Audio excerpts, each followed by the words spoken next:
Director of Student Ministries here at Union Park Baptist Church. I grew up here in Des Moines. I was actually adopted as a baby and grew up on the south side. And my parents started taking my brother and I to church when we were really young, and then they quit going. And a few years after that, I started going to church with my neighbor. We rode a bus to a church on the south side, and it was there that I accepted Christ. And then later, my parents, and a friend invited me here to Union Park Baptist Church, and my parents started attending here as well and came to know the Lord. And so if it wasn't for the Lord, I wouldn't have been placed in the family that I was in, and been to the church I was, and then also had the opportunity to bring my parents here to lead them to the Lord as well. It says in James, "Consider it pure joy, my brothers and sisters, whenever you face trials of many kinds, because you know that the testing of your faith produces perseverance, and perseverance must finish its work, so that you may be mature and complete, not lacking in anything."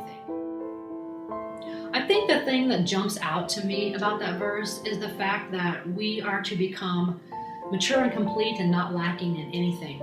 And God doesn't want us to stay where we're at. He wants us to take that next level, go to that next level in our faith, and just be willing to step out of our comfort zone and challenge it.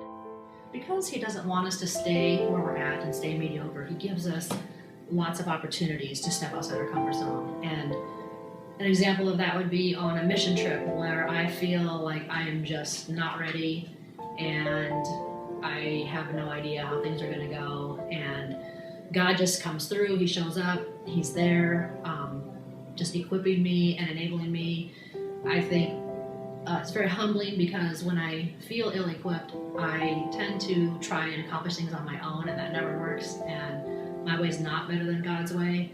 His is the best, and so when He shows up, it works out awesome, and that happens so many times in different situations. And I think we can be comforted in the fact that He who began a good work in us will carry it on to completion until the day of Christ Jesus.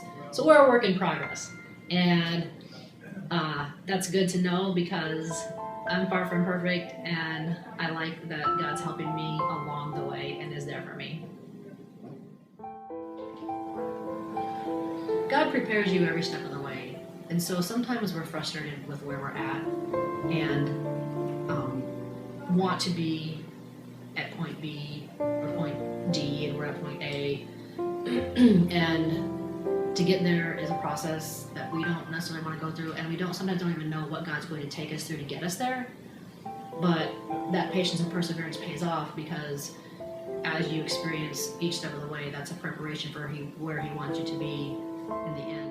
We just need to have some patience and perseverance to get through it, and know that He's grooming me for what He has next for me. And it always turns out to be awesome, because it's God's plan and not mine. And even when I took over as interim youth director, when our former pastor, Todd Dahlgren, left, I was really insecure and unsure, but God was with me, and I realized that God equips the called. He does not call the equipped. And then now it's been over 10 years since I've been doing this, and I love it, and God's with me. I wouldn't have it any other way than just walking with Jesus every step of the way. Really, if it wasn't for the Lord, my life would be pretty dull and boring. But He just provides awesome excitement and amazing opportunities for me. I would be a totally different person if it wasn't for the Lord. I would not be stretched in doing the things I'm doing in leadership and in relationships that I would be doing if it wasn't for the Lord.